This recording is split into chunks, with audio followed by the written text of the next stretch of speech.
Welcome everyone to Atlas Live Wilmot Field Day 2025 highlights and insights. It was an amazing day last week at Ebor, an hour east of Armadale, an hour west of Coffs Harbour. That's where we were on the grassy knoll. I'll throw over to you, Amanda. Yeah, thank you, Cole. So your host today for this webinar, myself, I'm the Events and Community Manager here at Atlas Carbon and Maya Grazing, and Cole, who is our Head of Business Development and Partnerships. It's great to be meeting with you all today. And what we'll be going through is just a brief overview of what Atlas Carbon and Maya Grazing are all about. Then we're going to delve into a recap of Wilmot Field Day, some of the key takeaways from us and our team. And if you've got time at the end, we'll have some Q&A. If there's any comments, just chuck them in the chat as we go through our session today. If we don't have time to get to them at the end, we'll be back in touch with you directly after the webinar. So who are we? So Atlas Carbon are a carbon project developer. We show producers the how of building soil carbon. So we support you through practice adoption as part of the process and help improve productivity and profitability of grazing businesses. And Maya Grazing, sister company of Atlas Carbon, we've been around for a long time, coming on close to 10 years. So grazing management software and specialised support that helps livestock producers optimise their grazing and increase their production and profitability while also improving soil and landscape health. So let's jump into it. Wilmot Field Day 2025. Over to you, Cole. Yeah, thanks, Amanda. It was a crazily busy couple of days, and we've got a lot to speak about. But some of the headlines were, and feedback that's come from media is it's being regarded as the largest on-farm event of its type. Sellout crowd, which is fantastic, more than 400 cattle producers, and I know that there were sheep producers in there, so sorry you didn't get a mention, but we know that you were there. Gabe Brown, all the way from Bismarck, North Dakota. It was fantastic to see Gabe. I've been lucky enough to see him at various places around the planet, so to have him at Wilmot was amazing. Extensive media coverage. ABC Landline was produced from the site as well. A big day. Back to you, Amanda. Thanks, Cole. So I think what everyone really wants to hear about is Gabe Brown, who is the keynote speaker and kicked the event off. And yeah, I mean, personally, reading his book, Dirt to Soil, was a big catalyst for me in going down the path I'm on as a farmer. And it's certainly a book that I've encouraged anyone I meet who's interested in what I do or wants to call it bringing up Dirt to Soil. So yeah, absolute legend in our industry. First time in Australia for a very long time. For me, it was the first time I'd heard him speak, and I think that was the case for a lot of people at Wilmot. But just a terrific energy source in our day. You know, he really set the event off to the right tone, and I think what's so powerful about Gabe's message is that it comes from, you know, a genuine experience of needing to change rather than just simply wanting to. And, you know, his story, which many of you listening would know, you know, he went through financial hell and he had to find a better way. And that's what led him to regenerative ag. He talks extensively about how he doesn't like the word sustainability. Why would you want to stay the same when you can get better, when you can regenerate? And he's a very proud advocate of good land stewardship and climate positive practices. So some of the key things that he talks about, and personally, I'm always interested in what are the specific things that he wants you to do. What, after listening to Gabe, can we go back to our own farms and introduce? And some of the principles that he talks about are, you know, really knowing your context. You know, be realistic about what you're working with, and ground cover, ground cover, ground cover. You know, he very much says, you know, solar energy is, you know, the greatest free energy source, and every time you have a little bit of sun hitting bare dirt, you're wasting energy, you're wasting an opportunity. So building up that ground cover, increasing diversity in your pasture mix, in your animal mix, and always having living roots in the soil. Really, you know, straightforward concepts. We've heard all of those before, but just to hear Gabe Brown reiterating that, it makes you realise it's not really that complex what we're trying to achieve here. Where he's a little different, I find, to, you know, a lot of the graze training or talks that you hear, he's very much about using longer rest periods to, you know, avoid overgrazing. He comments that of all the farms he goes to around the world, he sees a lot of understocked, overgrazed paddocks. So he will quite often use that density to create change rather than as a final tool in the tool chest. And he really, wants to see a minimum 60-day rest period and really wants to see rainfall in that rest period, significant rainfall. So really adjusting those rest periods out.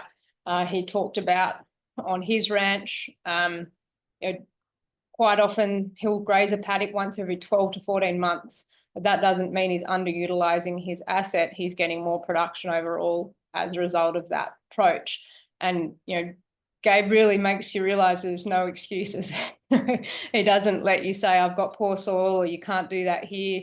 He showed us photos of the desert in Mexico, and they might only graze a paddock every 2 to 3 years, but get amazing productivity out of that. I really liked his messages around common ground, common good. I think in any industry, you can find people get into a little niche part of it, and if it's not my way, it's not the way. He's, we've got to use our common ground to create common good. And he spoke a lot about, the role of agriculture and how that is for the common good, health, the health crises, the climate crises, all of these sort of things. So that was a really important message, I think, at the beginning of a conference like this, social license of farmers, of agriculture. He made, I think, all of us in the room really proud, whether we were farmers, worked in the industry, that we're doing incredibly important work here. And I think that flowed really well through to the rest of the speakers that were all on that theme. An overwhelmingly positive conference with overwhelmingly positive messaging right from the start. I'll just finish with one more takeaway about Gabe, in terms of actually, really doing the doing. How does he make change, beyond just, his principles that I've outlined in that first bullet point? He talks a lot about soil biology, more so than just soil chemistry. So rather than inputs, and he's been input free for so many years, he will use multi-species cover crops to kickstart soil biology rather than using inputs to deal with chemistry imbalances. So he's very much of the view your soils aren't depleted of any minerals, any elements, they're just not available. So that use of cover crops can be an interesting way to kickstart that biology, which I thought was a practical takeaway for people to look in and think about more. But Gabe was a legend, huge amounts of energy. Cole mentioned the media attention. Big part of that was Gabe being there, and he had so much time to give every journalist, every producer, and I think a huge credit to Impact Ag, the Wilmot Field Day, for bringing him out to Australia and covering all of that. It was a fantastic gift to the agricultural community. So really fantastic, exciting. Amanda. They're great insights. I'm going to give two more. Stepped up your part of the deal in terms of you completing that part by that minute time slot. So let's hope I can do the same. But two really interesting points. Gabe was talking about not giving up to 10% of your ADG by moving your animals at the wrong time of day.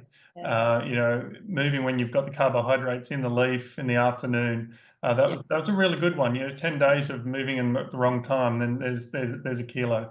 Definitely. That was a big one. And one of the other ones was, this whole being a 30-year overnight success, right? This has taken a long time, and it's about context. So it's not about being able to take on these principles and practices, etc., and expect that you're going to be hitting your straps. One more was about focusing on profitability rather than production and productivity per hectare or per acre, which was something else that came through continuously throughout the day. Oh, Cole, you've mentioned more, and it's got me thinking of more. He just had so many good one-liners, didn't he? And made us all laugh and delivered some truths. One thing he said was, the only legal way to steal water is to make sure none ever leaves your property, by ensuring that you do all the things in that first bullet point, which is just a really fun thing to hear. And talked a lot about building soil carbon from a production perspective and how grazing management really drives that. And I think that is a good segue into the next highlight, which was, of course, the presentation from our CEO, Ashley Silver. So over to you, Cole, to talk about that.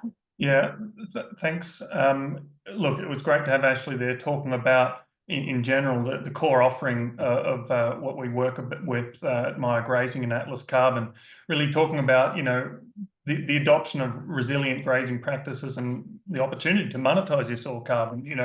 There's obviously risks and so forth of entering a soil carbon project, but when it stacks up, there's a great opportunity.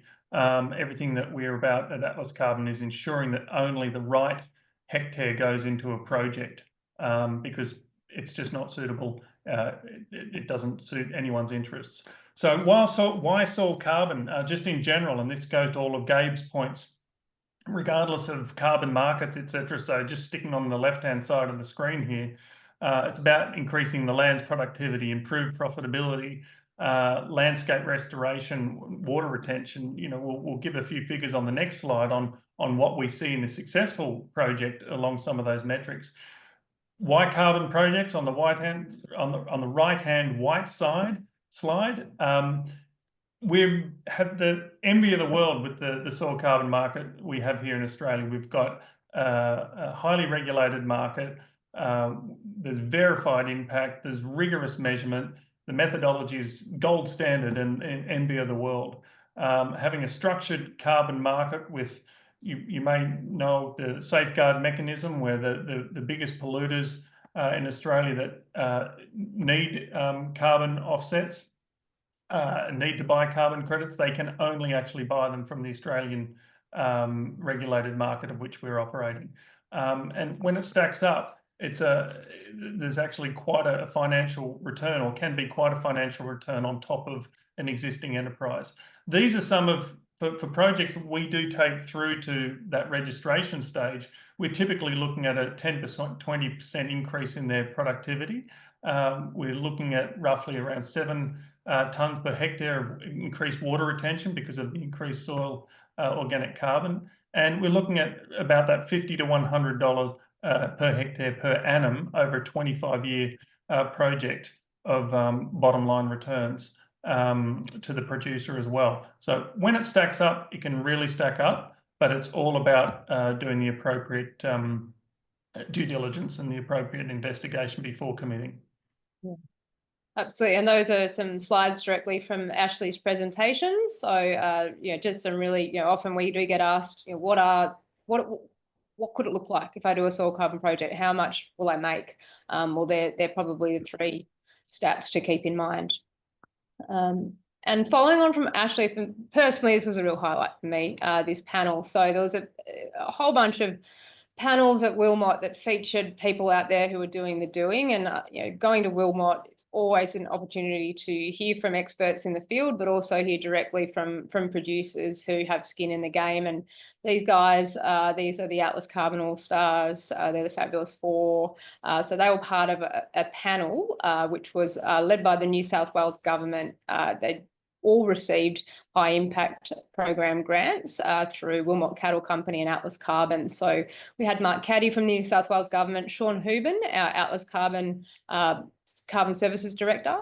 We had Shane Curtis, who's the General Manager of Wilmot Cattle Co. And these guys are Scott, Jared, Scott, and Hugh, so 2 Scots, Jared and Hugh, and they are some of our Atlas Carbon customers who've received grants to help them get started in a carbon project. And what they did was really share their stories and their experiences and tell us a bit about their journey, which was, why did they go down this path? And it was quite interesting. They were 4 guys from quite different family farms, and they spoke a lot about, the involvement of their wider family, wives, parents, next generation, and their circle of influence, the banks, everyone that's involved in this big decision to go into a 25-year carbon project. But they all came from different positions. So, one of the panelists, him and his family very much down the regenerative ag path for a long time, really, really quite an advanced grazing practitioner.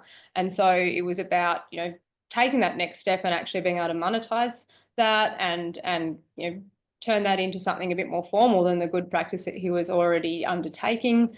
Others are newer to this. One of the farmers on this panel, he only met us last year at Wilmot and started to look into this, and now he's in a carbon project this year. His partner and daughter were there learning all about this this carbon project journey. So they shared a lot about their learnings, and I think that what they all sort of highlighted was that they learned how much they didn't know about the process of going into a soil carbon project. It is a long process. There's a lot in it, a lot of paperwork, and just even learning about the sequestration of carbon and how to drive that production system. So we learned a bit from them about the changes that they're going to make in their businesses along the way, and talked a little as well about what happens next. So this is really exciting. We're really looking forward in the later half of this year and into next year, running field days at a lot of these customers' properties, where the point of this grant was to help share the learnings and spread that information to as many people as possible. So they all gave tips on what they would say to someone who's looking at a carbon project, and said, do your due diligence, talk to people who are doing it, make sure everyone in your family is on board, and be passionate about it. So we're looking forward to giving you more information about how you can come and meet some of these farmers at their farms, see what they're doing.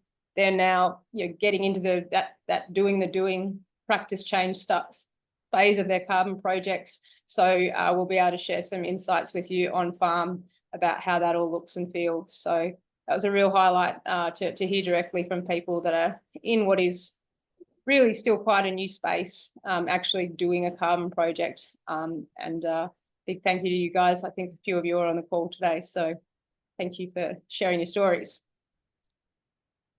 Yeah, at these events, people want to hear from producers, right? It was fantastic, and yeah, I look forward to seeing a few of you next week when up in your neck of the woods. Amanda, you're still right on track. You're right on time. You're killing it. Let's hope I can keep on the narrow. Look, thanks for asking me to just talk to this slide. Every year at the Wilmot event, there's a charity partner. This year it was Backtrack. I was first personally exposed to Backtrack and their great work about 10 years ago when I spent a day and a half there. Bernie Shakeshaft founded this nearly 20 years ago, and the work that Bernie does is absolutely phenomenal with kids, as they describe on their website, of helping young people who are having a hard time, and this is something which is consistent and an issue which right across Australia and all our regional communities. Everyone needs to get onto backtrack.org.au to check out the work they do. There's an Australian story on Bernie a few years ago. A lot of amazing work. Now, the work that they do with kids really sits around 4 key principles, and that's helping them, firstly, having belonging, mastery, getting skills, being generous to themselves and to their community and to their family, and creating a sense of independence. Every time someone went to clap at the dinner speaking spot that Bernie had, he said, "Don't clap, donate." So there's an opportunity for you to do the same. They don't rely on government funding. They rely all on their own steam. But the kids there gave us a wonderful demonstration of the work that they do with their jumping dogs. I've got a little sausage dog. I don't know how what Bernie and the boys and girls could do with that dog, but no doubt they'd probably be able to get it to jump 30 centimetres maybe on a good day. But check out Backtrack, absolutely amazing work. And don't clap, donate. Thanks, Cole. Another highlight, and it's a highlight every year at Wilmot, is the chance to get out in the paddocks and do some paddock walks. And so many people come to Wilmot, like Cole said in the intro, it is the largest on-farm field day of its kind, and they come to have a bit of a sticky beak. It's like there's nowhere you would rather be in February than Wilmot. It's just stunning. I live in Tamworth. It was, I think, 38 degrees here that day. It was lovely, 25 degrees at Wilmot or something like that. They're actually below their average long-term rolling rainfall at the moment, but it's still green and beautiful, and what a day to be out in the paddock. So different members of the Wilmot team are involved in that. So you've got Shane, the general manager, the new manager of the property, Kieran, and his wife Geordie. We have always Bart Davidson, who is the chief grazing officer here at Atlas Carbon and Maya Grazing, who has been consulting to Wilmot over 10 years there.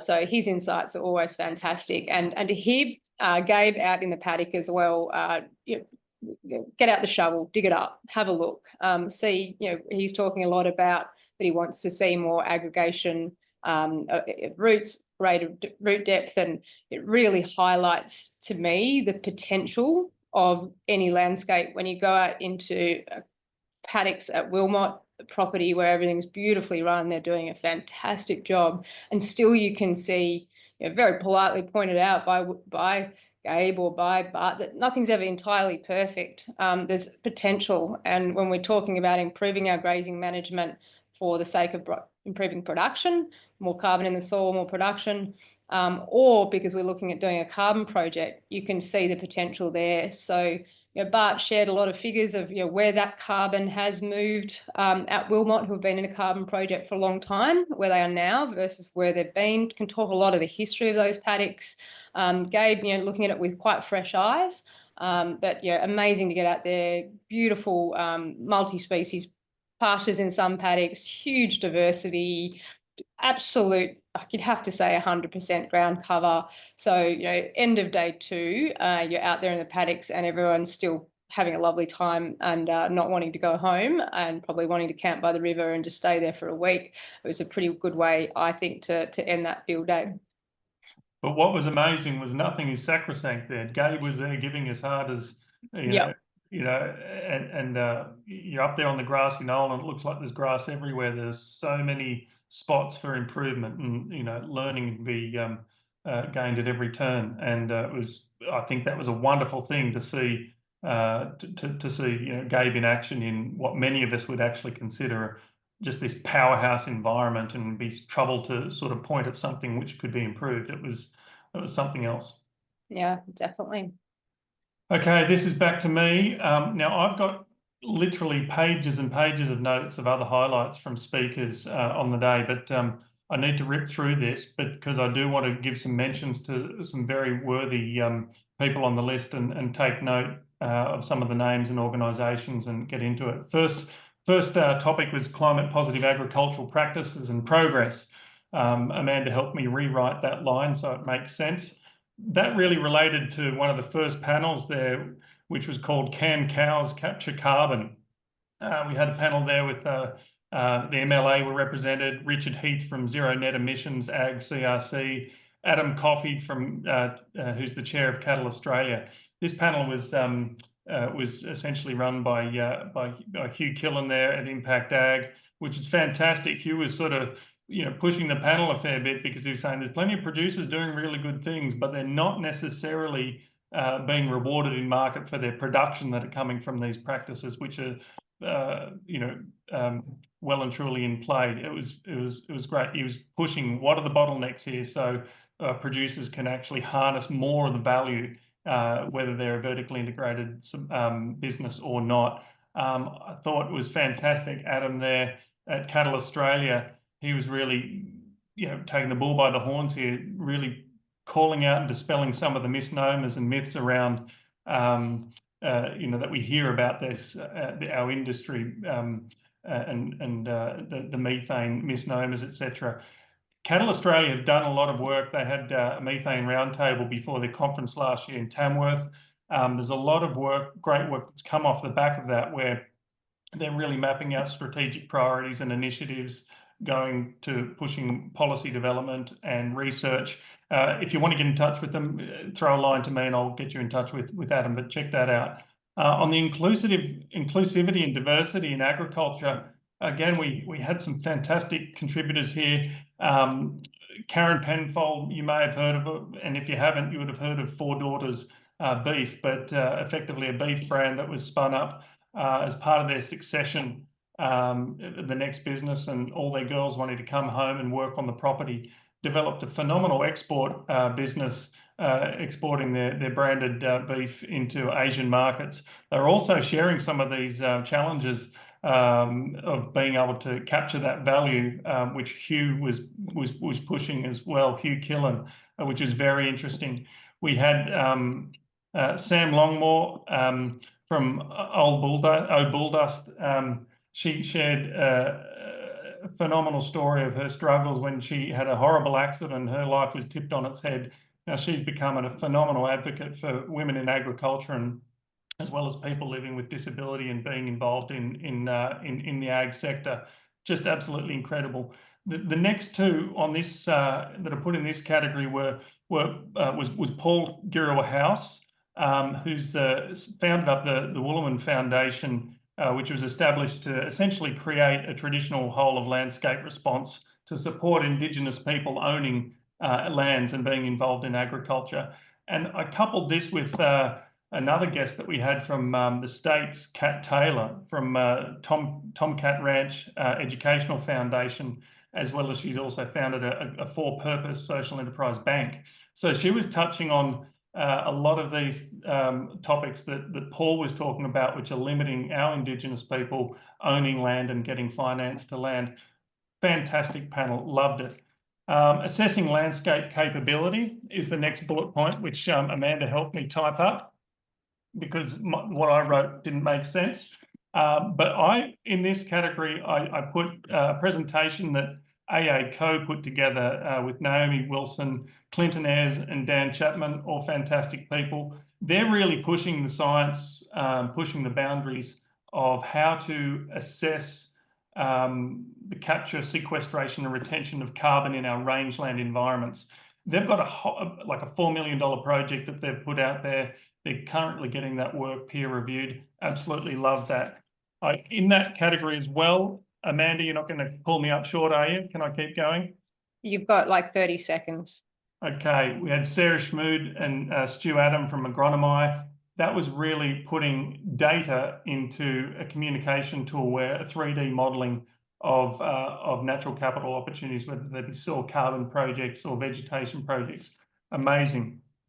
And from theory to action, this was all about just, I could bang on about 15 different speakers here, but really there was intelligent conversation, intelligent questions being asked by graziers about how do I successfully operate within a soil carbon project or natural capital project. It wasn't just like, do these opportunities exist? It's clearly they do exist, and it's all about, well, looking at project feasibility, financial considerations, what's the return on investment, what are the methodologies, what are the market dynamics, the list goes on. But plenty of people backing up that theme, Amanda.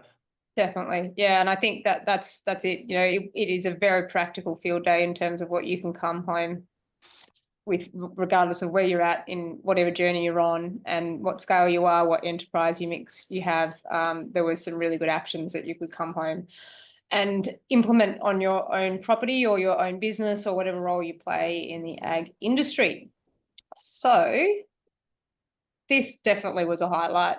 We ran a soil organic carbon guessing competition at our Atlas Carbon booth, where we will be giving away a prize to whoever guessed most accurately the soil organic carbon percentage of the soil sample we had on display. So they will get an all-inclusive ticket to Wilmot Field Day 2026.